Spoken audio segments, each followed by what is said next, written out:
آیت نمبر 4 سورہ نساء۔ بسم اللہ الرحمن الرحیم۔ یسألونکا، وہ سوال کرتے ہیں آپ سے، ماذا، کیا، احل، حلال کیا گیا، لہم، ان کے لیے، قل کہہ دو، احل، حلال کی گئی،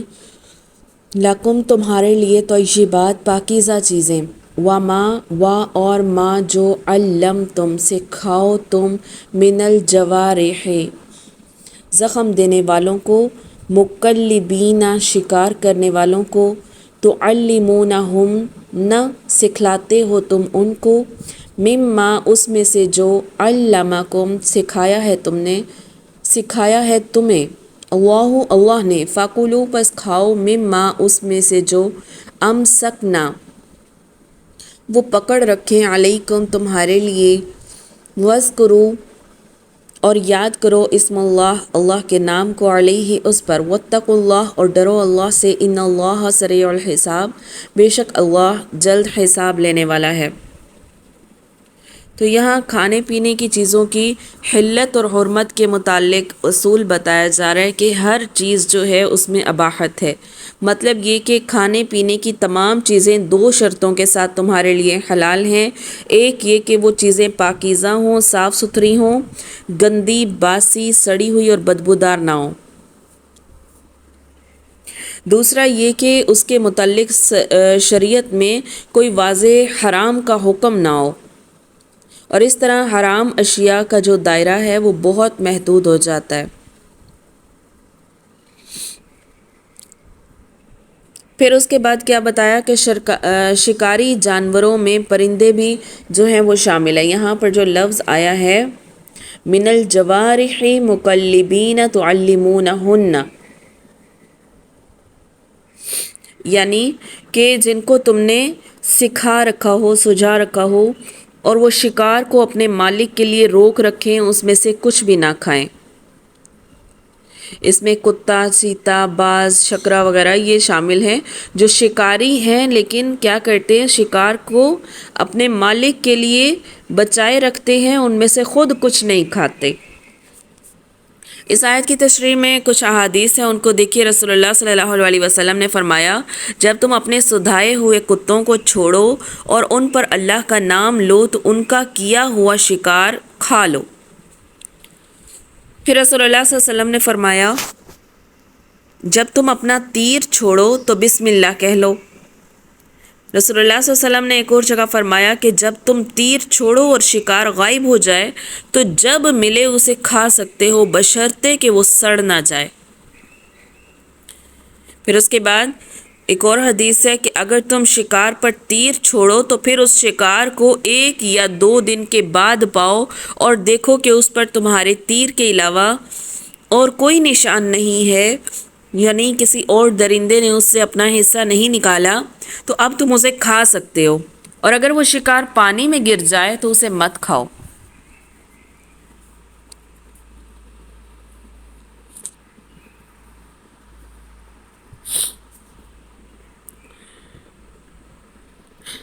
الیوم، آج کے دن، احل، حلال کیا، لکم، تمہارے لیے، طیبات، پاکیزہ چیزیں، وطعام، اور کھانا، الذین، ان لوگوں کا، اوتوا، جو دیے گئے، الکتاب، کتاب،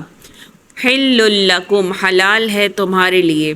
وطعامکم، اور تمہارا کھانا، حل لہم، ان کے لیے حلال ہے، والمحصنات، اور پاک دامن عورتیں، من المؤمنات، مسلمانوں میں سے یا مومنات میں سے، والمحصنات، اور وہ پاک دامن عورتیں، من الذین، ان لوگوں میں سے، اوتوا الکتاب، جو کتاب دیے گئے، من قبلکم، تم سے پہلے، اذا، جب، آتیتموہن، جب دو تم ان کو، اجورہن، ان کے مہر، محسنین، نکاح میں لانے والے، غیر مسافحین، اور وہ نہ ہوں بدکاری کرنے والے، ولا، اور نہ متخذی، پکڑنے والے ہوں، اخدان، یعنی چھپی دوستیاں نہ کرتی ہوں۔ ومن، اور جو کوئی، یکفر، کفر کرے، بالایمان، ایمان کے ساتھ، فقد، پس تحقیق، حبط، ضائع ہو گئے، عملہ، اس کے اعمال، وہو، اور وہ، فی الآخرۃ، آخرت میں، من الخاسرین، خسارہ پانے والوں میں ہو گیا۔ سب سے پہلے آیت میں کیا بتایا کہ الیوم احل لکم الطیبات، کہ آج کے دن تمہارے لیے تمام پاکیزہ چیزیں حلال کر دی گئیں، اور اہل کتاب کا کھانا تم پر حلال ہے اور تمہارا کھانا ان کے لیے حلال ہے۔ اہل کتاب سے مراد یہودی اور عیسائی، لیکن شرط یہ ہے کہ ذبیحہ جو ہے، ان کا جو شکار ہے، اس کے پر اللہ کا نام لیا گیا ہو، پاکیزہ چیز ہو، اور ان کے دسترخوان پر کوئی حرام شے شامل نہ ہو، مثال کے طور پر شراب یا سور کا گوشت وغیرہ نہ ہو۔ اگر ان کے دسترخوان پر ایسی چیزیں رہتی ہیں تو ان کے ساتھ کھانا اور ان کے برتنوں کا استعمال کرنا جائز نہیں ہے، جب تک کہ انہیں خوب اچھی طرح دھو کر پاک صاف نہ کر لیا جائے، اور یہ استعمال مجبوراً ہونا چاہیے ان کے برتنوں کا۔ عام طور پر اگر تمہارے لیے سہولت ہے تو کسی اور برتن کا استعمال کیا جائے۔ اس کے علاوہ یہاں پہ یہ بھی واضح ہو گیا کہ غیر اہل کتاب، یہاں پر اہل کتاب کے ساتھ کھانا پینا حلال ہے، تو واضح کیا ہو گیا کہ غیر اہل کتاب کا نہ تو ذبیحہ کھانا جائز ہے اور نہ ان کے ساتھ کھانا پینا جائز ہے، یعنی جو مشرک لوگ ہیں ان کی بات ہو رہی ہے۔ اس کے علاوہ وہ جانور جو ذبح نہ کیے جائیں بلکہ آرے سے ان کا گلا کاٹ کر الگ کر دیا جائے، یا کسی اور طریقے سے انہیں مارا جائے، یا ذبح کے وقت اللہ کا نام نہ لیا جائے، تو ایسے جانور کا گوشت کھانا بھی جائز نہیں ہے۔ پھر کیا بتایا کہ والمحصنات من المؤمنات والمحصنات من الذین اوتوا الکتاب، پاک دامن عورتیں مومنوں میں سے اور پاک دامن عورتیں کس کے لیے؟ اہل کتاب میں سے جو تم سے پہلے تھی، اگر تم ان کا مہر دے دو اور ان کے کیا ہے، ان کی عفت قائم رکھنا مقصود ہو، نہ کہ کھلی بدکاری کرنا اور نہ چھپی دوستی کرنا، تو کیا ہے، وہ تمہارے لیے حلال ہیں۔ یعنی کہ کتابیہ عورتوں سے نکاح کی شرائط وہی ہیں جو مسلمان عورتوں کے لیے ہیں۔ نکاح کا مقصد شہوت پوری کرنا نہ ہو بلکہ مستقل بنیادوں پر ہو، اور اس نکاح کا باقاعدہ اعلان بھی ہو اور ان کے مہر ادا کیے جائیں۔ مگر کتابیہ عورت سے نکاح صرف اسی صورت میں جائز ہے جب کسی فتنے کا اندیشہ نہ ہو، جیسے ہم پیچھے بھی پڑھ کر آئے۔ مثال کے طور پر اگر کوئی شخص کو کوئی عیسائی عورت جو ہے یا کوئی یہودی عورت پسند آ گئی، تو اب نکاح کے بعد جو ہے اس کے دین کی طرف وہ مائل ہو جاتا ہے، تو اب ایسی صورت میں اب وہ عورت اسے بھلی لگی ہے، ٹھیک ہے، اسے بھلی لگی یعنی اسے پسند آ گئی اور اس نے اس سے نکاح کر لیا، اور اس سے اس کے دین کو بھی خطرہ ہے اور وہ اس کو دین سے پھیرنے والی بھی ہے، تو اب اس صورت میں ایسی عورت سے نکاح جو ہے وہ جائز نہیں ہوگا۔ اس آیت کے آخر میں بتایا نا وَمَن يَكْفُرْ بِالْإِيمَانِ وَمَن يَكْفُرْ بِالْإِيمَانِ فَقَدْ حَبِطَ عَمَلُهُ، جو شخص ایمان کا منکر ہوا اس کے عمل ضائع ہو گئے۔ تو اس سے کیا ظاہر ہو رہا ہے کہ خطرے کے پیش نظر حتی الامکان کتابیہ عورتوں سے نکاح سے بچنا ہی بہتر ہے۔ اگر اضطراری حالت ہے، نکاح نہ کرنے سے فتنے میں پڑنے کا خطرہ ہے، تو پھر نکاح کرنے میں کوئی حرج نہیں ہے، شرط وہی کہ کیا ہو، شہوت پوری کرنا نہ ہو بلکہ مستقل طور پر اسے ساتھ رکھنا ہو اور تمہارے ایمان کو خطرہ نہ ہو۔ یا ایھا الذین آمنوا، اے لوگو جو ایمان لائے ہو، اذا جب تم کھڑے ہو الی الصلاۃ نماز کے لیے، فاغسلوا پس دھو وجوہکم اپنے چہروں کو، وایدیکم اور اپنے ہاتھوں کو، الی المرافق کہنیوں تک، وامسحوا اور مسح کرو برؤوسکم اپنے سروں کا، وارجلکم اور دھو اپنے پاؤں کو، الی الکعبین ٹخنوں تک۔ وَإِنْ اور اگر تم جنوباً حالت جنابت میں ہو، جنبی ہو، ناپاک ہو، فَطَّہَّرُوا تو پس طہارت حاصل کرو۔ وَإِنْ اور اگر تم مرضى مریض ہو، او علی سفر یا سفر میں ہو، او جاء یا آئے احد کوئی، منکم تم میں سے، من الغائط بیت الخلاء سے ہو کر، او لامستم یا صحبت کرو تم، نساء عورتوں سے، فلم تجدوا پھر نہ پاؤ تم، ماء پانی، فتیمموا تو پس تیمم کرو، صعیداً پاک، طیباً صعیداً سے مراد مٹی ہے، طیباً پاک مٹی، فامسحوا پس ملو تم یا مسح کرو، بوجوہکم اپنے منہوں کو، وَأَيْدِيكُمْ اور اپنے ہاتھوں کا منہ اس سے ما نہیں یرید ارادہ کرتا اللہ لیجعل کہ وہ بنا دے علیکم تمہارے لیے من حرجن کوئی تنگی ولیکن اور لیکن یرید وہ ارادہ کرتا ہے لیطہرکم تاکہ پاک کرے تمہیں ولیتم اور تاکہ پوری کرے نعمتہ اپنی نعمت علیکم تمہارے اوپر لعلکم تاکہ تم تشکرون تم شکر ادا کرو۔ تو اب اس آیت کے شروع میں وضو کے فرائض بتائے جا رہے ہیں کہ اے لوگوں جو ایمان لے کر آئے ہو نماز کے لیے کھڑے ہو تو دھو اپنے چہرے کو، یعنی کہ غسل کا سب سے پہلا فرض کیا ہے؟ چہروں کو دھونا۔ وَأَيْدِيكُمْ إِلَى الْمَرَافِقِ اور ہاتھوں کو کوہنیوں تک دھونا۔ وَامْسَحُوا بِرُؤُوسِكُمْ اور اپنے سر کا مسح کرنا۔ وَأَرْجُلَكُمْ إِلَى الْكَعْبَيْنِ اور اپنے پاؤں کو ٹخنوں تک دھونا۔ تو یہ 4 فرائض ہیں، باقی اس کے علاوہ ساری سنتیں ہیں جو ہم سنت اور مستحبات ہیں جو ہم وضو میں کرتے ہیں۔ تو یہ اس کی 4 وضو کی جو ہے وہ کیا بتائی جا رہی ہیں؟ 4 فرائض بتائے جا رہے ہیں۔ وَإِنْ اور اگر تم جنبی ہو تو تم پاکی حاصل کرو، اور اگر تم مریض ہو یا سفر میں ہو یا تم بیت الخلاء سے ہو کر آئے ہو یا تم نے عورتوں کو چھوا ہے یا صحبت کی ہے تو فلم تجدو اور تم پانی کو نہیں پاتے، تو یہاں لامس تم سے مراد صرف مس کرنا نہیں، چھونے کی صورت میں وضو لازم نہیں آتا۔ ہاں اگر تم نے شہوت کے ساتھ چھوا اور جو ہے انزال ہو گیا تو اس صورت میں تم پر کیا ہے؟ غسل جنابت واجب ہے۔ تو اب یہاں پر اگر تم پانی نہیں پاتے تو پاک مٹی سے تم تیمم کر لو اور اپنے سروں کا مسح کرو۔ اب یہ جو بتایا جا رہا ہے تیمم، پانی نہ ہونے کی صورت میں پاک مٹی سے تیمم کرو، اسے اپنے چہروں پر مل لو یا اپنے منہوں کا، وَأَيْدِيَكُمْ اور اپنے ہاتھوں کا، فَامْسَحُوا یعنی مسح کر لو، فَامْسَحُوا تو مسح کر لو اپنے چہروں کا، وَأَيْدِيَكُمْ مِنْهُ اور اس سے اپنے ہاتھوں کا۔ تو یہاں پر تیمم کا طریقہ ہم سورہ نساء میں بھی پڑھ کر آئے ہیں تو وہاں پر بہت واضح ہو گیا، اور یہاں پر غسل جنابت کے متعلق بھی ہم نے وہاں پڑھا، اور اگر حالت جنابت میں پہنچ جاؤ اور مٹی سے تم تیمم کرنے لگو تو تیمم کا طریقہ بھی ہم نے وہاں پر دیکھا تھا۔ یہاں پر دیکھ لیجئے کہ وضو کے متعلق احکامات۔ تو ایک دفعہ سیدنا عثمان رضی اللہ عنہ نے پانی کا برتن منگوایا، پھر پہلے اپنی ہتھیلیوں پر 3 بار پانی ڈال کر انہیں دھویا، پھر دایاں ہاتھ برتن میں ڈالا، پھر کلی کی،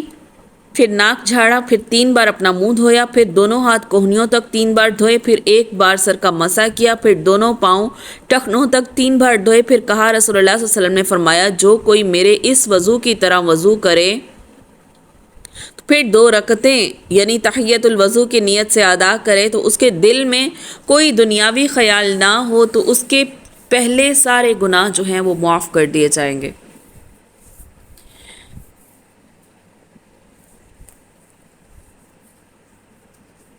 پھر اسی طرح حضرت انس رضی اللہ عنہ فرماتے ہیں رسول اللہ صلی اللہ علیہ وسلم جب بیت الخلاء سے جاتے تو کیا دعا پڑھتے؟ اللہم انی اعوذ بک من الخبث والخبائث، کہ اللہ میں بھوتوں سے اور بھوتنیوں سے تیری پناہ میں آتا ہوں۔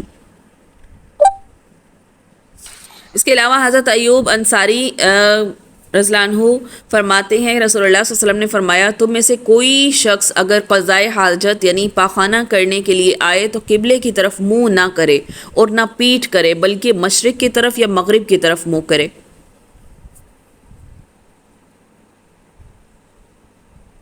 اس کے علاوہ سیدنا ابو ہریرہ سے روایت ہے رسول اللہ صلی اللہ علیہ وسلم نے فرمایا تم میں سے کوئی کھڑے ہوئے پانی میں جو جاری نہیں ہے اس میں پیشاب نہ کرے اور پھر اس میں نہائے بھی نہیں۔ یعنی کہ کھڑے ہوئے پانی کے متعلق دیکھا جائے گا کہ آیا کہ اس پانی سے طہارت حاصل کی جا سکتی ہے یا نہیں، اور یہ اسی صورت میں ہوگا جب تمہارے پاس پانی نہیں ہے اور پانی کی قلت ہے اور وہاں پر کچھ مقدار میں پانی موجود ہے، تو اب دیکھا یہ جائے گا کہ وہ پانی اس سے طہارت حاصل کی جا سکتی ہے یا نہیں۔ اگر وہ بالکل تھوڑا پانی ہے اور اس میں حرکت تمہارے ہاتھ لگانے سے سارا پانی حرکت کر رہا ہے تو اس صورت میں تم اس سے پاکی حاصل نہیں کر سکتے۔ اور اگر پانی کی مقدار اتنی ہے کہ تم پانی کے ایک کنارے پر انگلی سے ٹچ کرتے ہو، اوپر نیچے کرتے ہو کہ اس میں لہر پیدا ہوتی ہے اور وہ دوسرے کنارے تک نہیں جاتی وہ لہر، تو تم اس پانی سے طہارت حاصل کر سکتے ہو۔ یا اگر اس میں کوئی پتھر تم نے پھینکا ہے اور اس کی جو لہریں اٹھی ہیں اور وہ دوسرے کنارے تک نہیں پہنچی، تو اس صورت میں تم اس پانی سے طہارت حاصل کر سکتے ہو۔ اس کے بعد کیا فرمایا کہ اللہ تعالیٰ ارادہ کرتا ہے تمہارے ساتھ آسانی کا، وہ تمہارے ساتھ تنگی نہیں کرنا چاہتا، یعنی تمہاری مجبوریوں کا لحاظ رکھتے ہوئے تمہیں رخصت دے رہا ہے کہ جیسے جب مریض کو پانی کے استعمال سے تکلیف ہے یا تکلیف کے بڑھ جانے کا خطرہ ہے تو اسے کیا کہا جا رہا ہے کہ وہ تیمم کر سکتا ہے، اسی طرح مسافر جیسے وضو یا غسل کے لیے اسے پانی نہیں مل رہا تو اس کے لیے بھی یہی رعایت ہے کہ وہ کیا ہے، وہ غسل کر سکتا ہے۔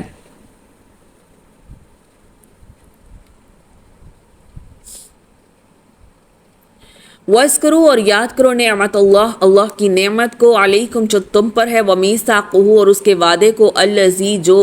وَاثَقَكُمْ قول لیا تم سے، بِهِ ساتھ اس کے، اس جب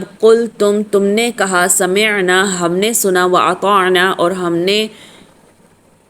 مانا، وَاتَّقُوا اللَّهَ اور ڈرو اللہ سے، ان اللہ بے شک اللہ علیم جاننے والا ہے، بذات الصدور دلوں کے بھید۔ یعنی تم ایک دوسرے کے دشمن تھے اور دشمنی اور لڑائیوں میں تمہاری زندگی جو تھی وہ حرام ہو چکی تھی، یعنی اس قدر تمہارے اندر لڑائیاں تھیں کہ قبیلوں میں اس طرح کی لڑائیوں میں تمہارا جینا حرام ہو گیا تھا، اور تم ان حالات سے نجات کی راہ سوچتے تھے مگر تمہیں کوئی راہ نظر نہیں آتی تھی۔ پھر اللہ نے تم پر بہت سے احسانات کیے، تمہیں اسلام کی توفیق عطا کی، پھر اس اسلام کی وجہ سے تمہاری مسلسل دشمنیوں کا خاتمہ ہوا اور سب تمہارے کیا ہو گئے، بھائی بھائی ہو گئے۔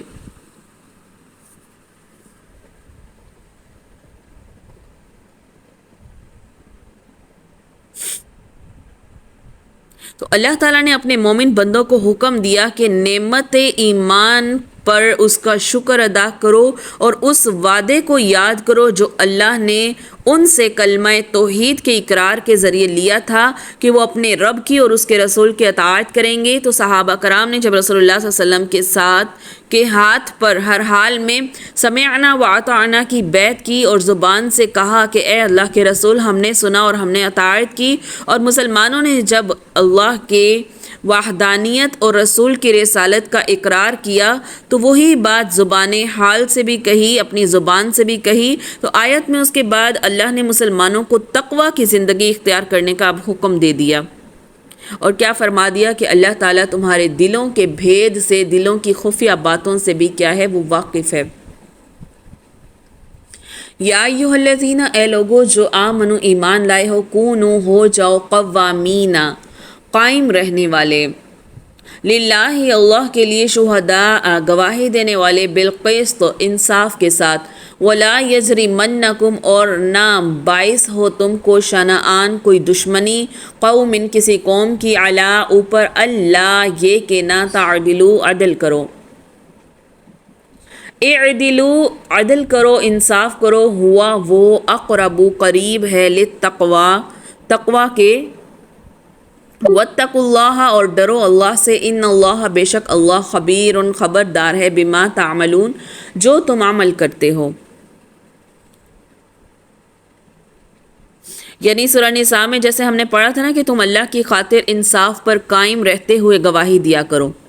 چاہے وہ گواہی تمہارے اپنے ہی خلاف جا رہی ہو یا تمہارے والدین اور قربا یعنی رشتہ داروں کے خلاف جا رہی ہو۔ تو یہاں اس آیت میں یہ سمجھایا جا رہا ہے کہ تم سابقہ دشمنوں اور جو قبیلے کی نفرتیں تھیں مختلف قبائل کی، ان سے بالکل بے نیاز ہو کر انصاف کی گواہی دیا کرو۔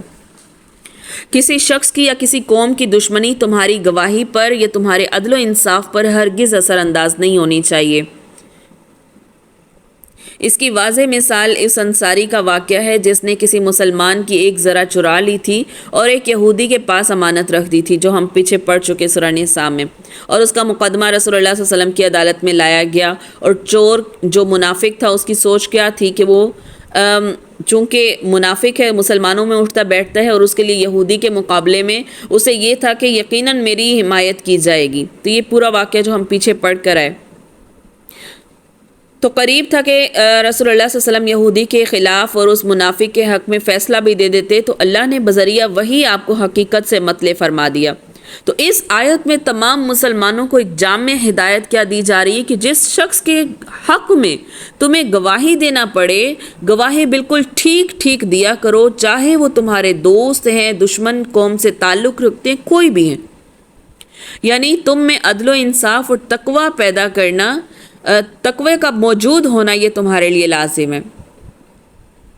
اور یہ تبھی پیدا ہو سکتا ہے جو تمہیں اس بات کا یقین ہو کہ اللہ سن رہا ہے اور جو تم عمل کر رہے ہو اسے دیکھ رہا ہے.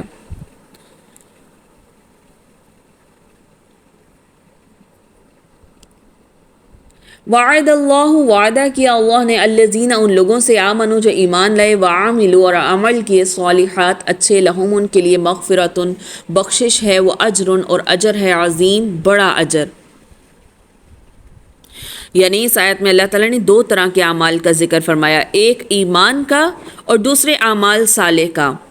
اور دو طرح ہی وعدہ فرمایا، ایک مغفرت کا اور دوسرا اجر عظیم کا. اس سے کیا ظاہر ہو رہا ہے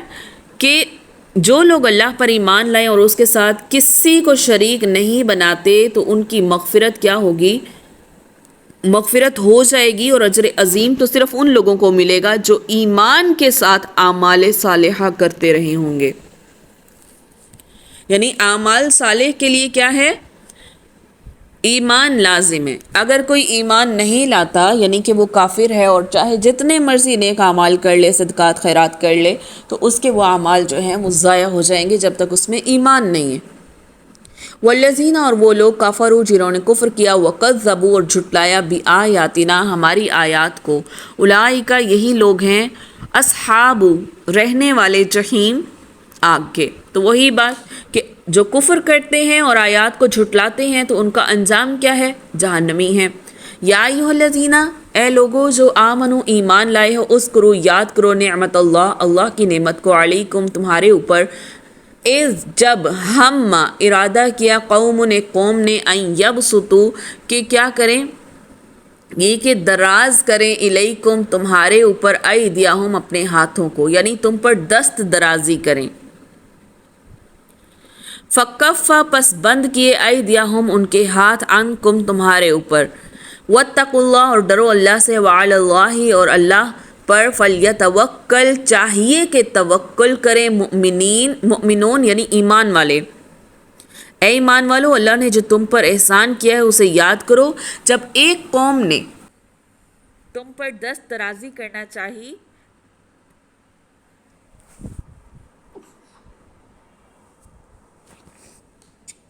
تو اللہ تعالیٰ نے ان کے ہاتھوں کو تم تک پہنچنے سے روک دیا. اور اللہ تعالیٰ سے ڈرتے رہو، اور مومنوں کو اللہ ہی پر بھروسہ کرنا چاہیے. یعنی پہلا احسان تو مسلمانوں پر اللہ تعالیٰ نے جو فرمایا کہ انہیں اسلام کی توفیق بخشی، اور اسلام کی بدولت کیا ہے کہ ان کے قبیلوں کا جو لڑائیاں تھیں ان کا خاتمہ ہوا، یعنی آپس میں بھائیوں کی طرح وہ زندگی گزارنے لگے. دوسرا بڑا احسان کیا تھا کہ حدیبیہ کے مقام پر کافر یہ چاہتے تھے کہ تم پر حملہ آور ہو کر تمہیں صفحہ ہستی سے ہی مٹا دیں، لیکن اللہ نے ایسے حالات پیدا کیے کہ وہ اپنا ارادہ پورا نہ کر سکے. تو سیدنا انس رضی اللہ عنہ فرماتے ہیں کہ اہل مکہ کے 80 آدمی تھے جو اسلحے کے ساتھ تھے، اور وہ تنعیم پہاڑ کی جانب سے رسول اللہ صلی اللہ علیہ وسلم پر حملہ آور ہوئے. وہ یہ چاہتے تھے کہ آپ صلی اللہ علیہ وسلم اور آپ کے صحابہ جو ہیں وہ غافل ہوں تو وہ حملہ کر دیں. تو رسول اللہ صلی اللہ علیہ وسلم نے انہیں پکڑ کر قید کر لیا، پھر انہیں چھوڑ دیا. تو اللہ عز و جل نے یہ آیت نازل فرمائی.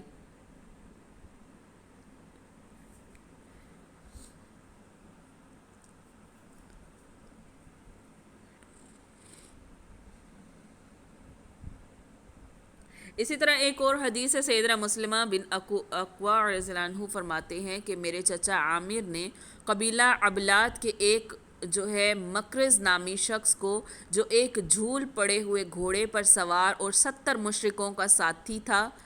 گھیر کر رسول اللہ صلی اللہ علیہ وسلم کے پاس لے آئے. اور یعنی ان کے چچا جو تھے وہ اس کو لے کر جو ہے وہ رسول اللہ صلی اللہ علیہ وسلم کے پاس لے آئے، اور 70 مشرکوں کا وہ ساتھی بھی تھا۔ تو اب آپ صلی اللہ علیہ وسلم نے ان مشرکوں کی طرف دیکھا، پھر فرمایا انہیں چھوڑ دو کہ گناہ کی ابتدا بھی انہوں نے کی ہے اور تکرار بھی انہوں سے ہوئی ہے۔ تو اس سلسلے میں بھی اللہ تعالیٰ نے یہ آیت نازل فرمائی، یعنی اس آیت کی دو احادیث میں شان نزول ملتے ہیں۔ پھر احادیث سے کیا معلوم ہو رہا ہے کہ یہ آیت صلح حدیبیہ یہ اس کے آس پاس کے حالات کے متعلق ہی نازل ہوئی تھی، جب کیا تھا کہ مکہ والے جنگ کے ذریعے اور یہودیوں کی سازشوں کے ذریعے اسلام کو ختم کرنے کی کوششیں کر رہے تھے۔ پھر بعض اوقات کیا ہوتا کہ اللہ تعالیٰ وحی کے ذریعے مسلمانوں کو ان کی دشمنی کے اور سازشوں کے متعلق اطلاع دے دیتے، اور کبھی ایسے حالات پیدا فرما دیتے تھے کہ کافروں کو حملہ آور ہونے کی جرت ہی نہیں ہوتی تھی۔